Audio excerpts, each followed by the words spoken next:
separation from Canada. It is something that has come up since the Liberals were given another term in government.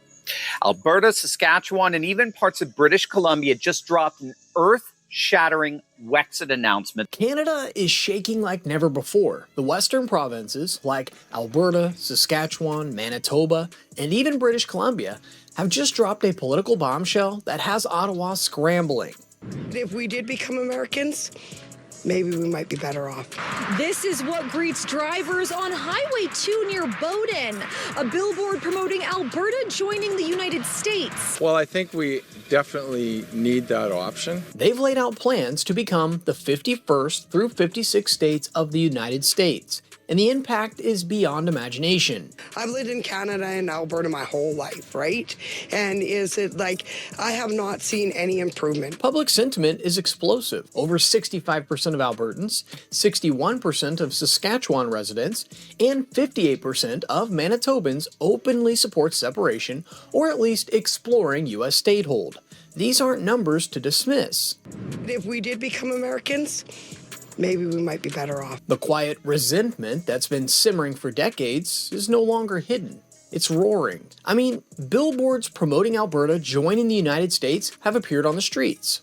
This year, we've seen multiple citizen-initiated petitions brought forward by Albertans. Historically, movements like Alberta Independence or Wexit were treated as fringe ideas, pretty much jokes. But the western provinces have moved far beyond that. They have strategically mapped out legal and political paths towards sovereignty and statehood. Ottawa may indeed be losing the West for good. People are fed up with Ottawa's decisions, from blocked pipelines and crushing environmental regulations to ignored Indigenous and regional concerns. Housing crises, soaring taxes, and economic stagnation have pushed citizens towards taking action. We don't ask for special treatment or handouts. We just want to be free.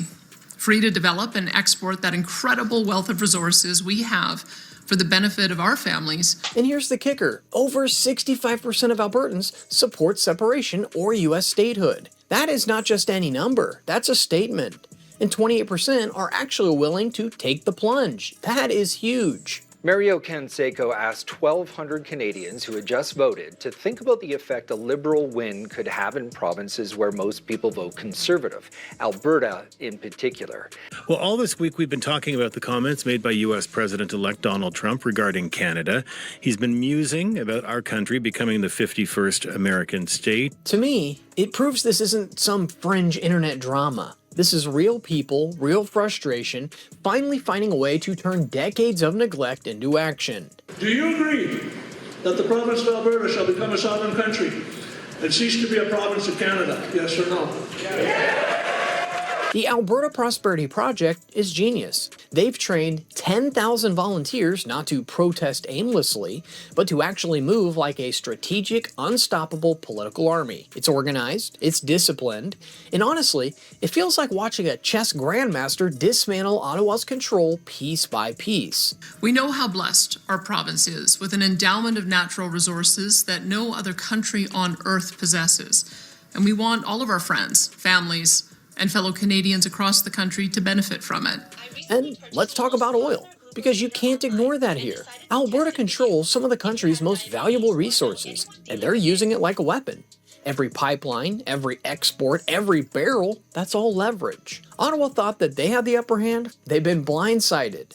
For decades, what's commonly called Wexit, right, which involves the whole Western Canadian provinces seceding, Wexit was dismissed and laughed at as nothing more than a fringe, peripheral issue. No more. Alberta, Saskatchewan, and BC power brokers have unveiled concrete roadmaps. Alberta's basically saying, lecture us, threaten us, legislate against us, doesn't matter.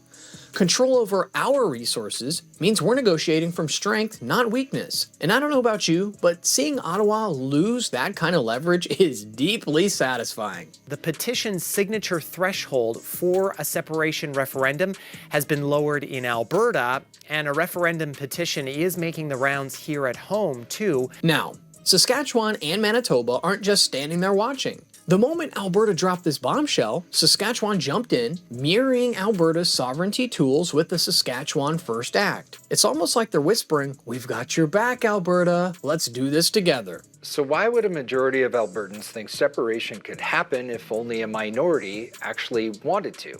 I mean, there's always been an element at the fringes with an appetite for the idea. What's changed? And then there's Manitoba, quietly sitting in the middle, suddenly transforming into the keystone of this entire movement. Think about it. Sandwiched between Alberta and Saskatchewan to the west and Ontario to the east, Manitoba isn't just another province. It's the bridge that could either hold the western provinces together or collapse if the whole plan gets ignored. With 70% of its exports flowing straight into the US, Manitoba is economically wired south, not east. And that gives it incredible leverage that most people don't even realize. Trump's talk of a 51st state has normalized a new challenge to confederation.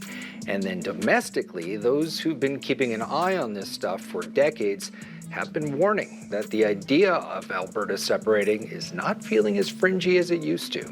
It's no longer just about geography. It's about strategy. If Alberta and Saskatchewan push towards sovereignty or even statehood, Manitoba becomes the deciding factor.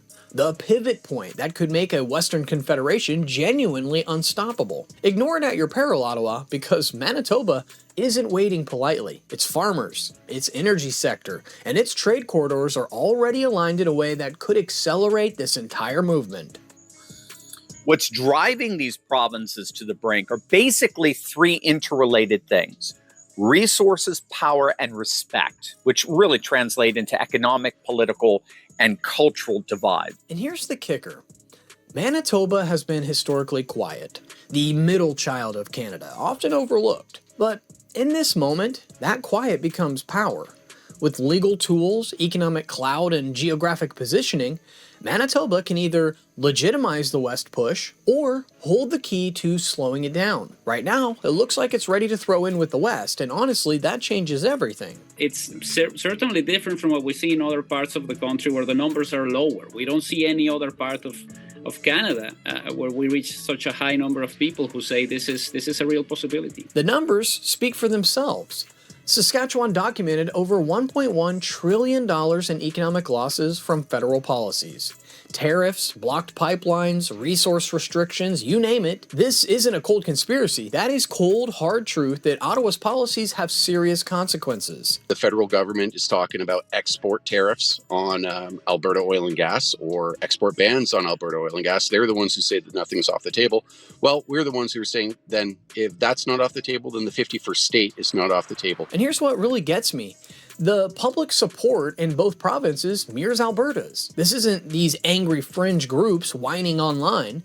This is a mass movement, it's structured, it's legal, and it's practically impossible to stop. I can feel the tension, the energy. It's like the parties are collectively saying, we're done waiting. And honestly, I can't blame them.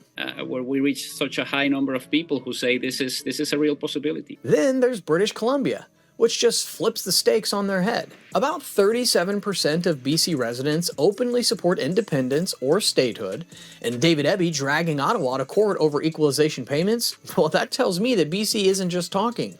They are ready to fight aggressively, legally, and publicly. Tens of billions of dollars in real BC projects and jobs at risk. I think Premier Yb's comments are un-Canadian. And the province is complicated. Coastal regions are screaming about environmental risks, while the interior is pro-pipeline and firmly aligned with Alberta's energy goals. That divide could explode at any moment. But it also means BC has an incredible pivot point. They could lean hard in either direction. Our economy is not in great shape, and as we know, we need to diversify our exports, and exports from this sector are just critical. So our oil represents about a quarter of our exports, $150 billion a year. And economically, BC is massive. 40% of Canada's trade flows through that province.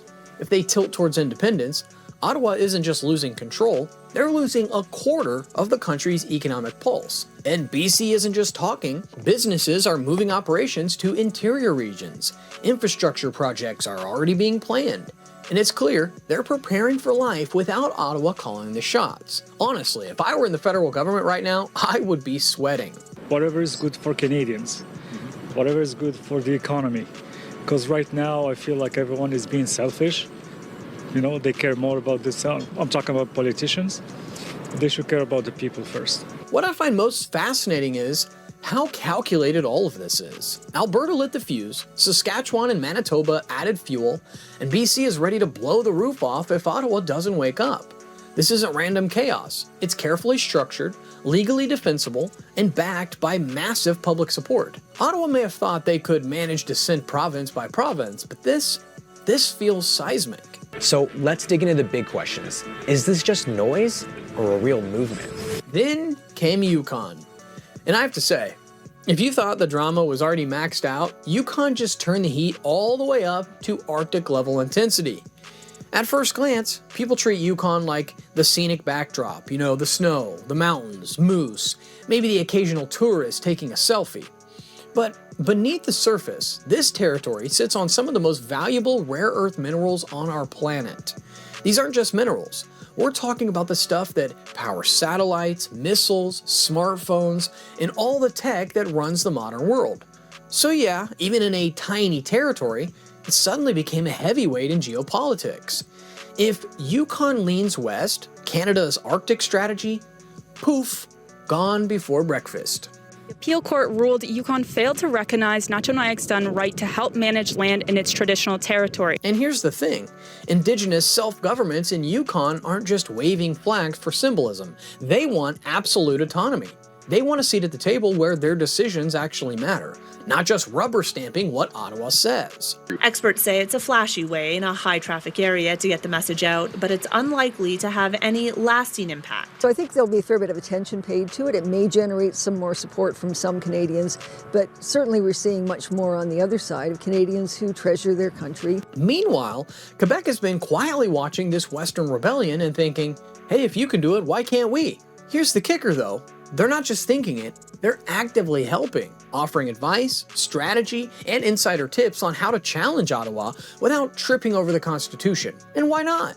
That poll now several weeks old, and as you just heard, Trump has doubled down on his plans since then. So how are our northern neighbors feeling about this now, with Inauguration Day less than 2 weeks away? Quebec sees a golden opportunity.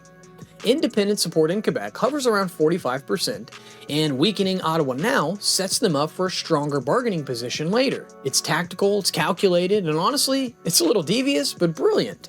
I can't really help but admire the political chess, even though it kind of makes my head spin. No way I want to become part of the States. We've got too much to live for here in Canada. And Quebec isn't doing this out of friendship or solidarity. No, it is pure strategy. By nudging the Western provinces, offering insider guidance, and subtly undermining federal authority, they're setting up a two-front assault on Ottawa. If Alberta, Saskatchewan, Manitoba, and potentially BC press forward, while Quebec quietly applies pressure from the east, Ottawa could be crushed between two storms. And the media isn't holding back either. They mock every federal mismanagement at every turn, amplifying the humiliation and adding fuel to that fire. From a strategic perspective, Quebec's approach is cold, calculated, and genius. From a Canadian unity perspective, it's pretty terrifying. On Monday, Canadians elected a new government to stand up to President Trump and to build a strong economy, working in real partnership with provinces, territories, and Indigenous peoples. All of this adds up to a Canada teetering on the edge. The Western provinces aren't bluffing, they are organized, and they're supported by the population. They are backed by legal strategies. Each announcement, petition, and law passed just chips away at Ottawa's control. This is not just an ideological argument. It's not just a minor disagreement. Oil is by far the most valuable export for Canada. And now we get to the part where it makes this whole saga feel like it's tipping into a completely new reality. The 51st to 56th state question. For years, that sounded like a joke, a meme, or maybe a late-night political fantasy. I think it'd have pros and cons. Like, it'd be interesting to see what happened. Like, I think our taxes would definitely drop somewhat compared to what we pay now. But after all the referendums, petitions, and legal filings, the Western provinces are sitting in a position where de facto independence isn't just possible, it's real. Alberta or Saskatchewan could literally pull the trigger and, in the eyes of international law, act as sovereign entities. here's where things get even crazier. The United States, they're not just sitting on the sidelines. So we don't know precisely what would happen. But what's absolutely clear is the majority would have to be clear, and the question would have to be clear. It couldn't engage in hypotheticals. Washington is watching. And I don't mean casually scrolling Twitter, or, they're actively considering what it would mean if Alberta, Saskatchewan, or even Manitoba lean south. U.S. political machines seize the opportunity, and frankly, it looks like they're ready to open the arms. This isn't another political protest. This isn't a publicity stunt. Alberta, Saskatchewan, and even British Columbia just made history by formally coordinating their separation strategy from the rest of Canada. Recognition from Washington could instantly transform these provinces into new American states. No Ottawa veto, no federal negotiation delays, just a sudden seismic shift where the map of North America literally changes overnight. Think about that. The provinces have all the legal groundwork, the population momentum, and now a superpower waiting in the wings. Well, as a matter of Canadian constitutional law, there'd have to be some negotiation, and suppose that may or may not occur.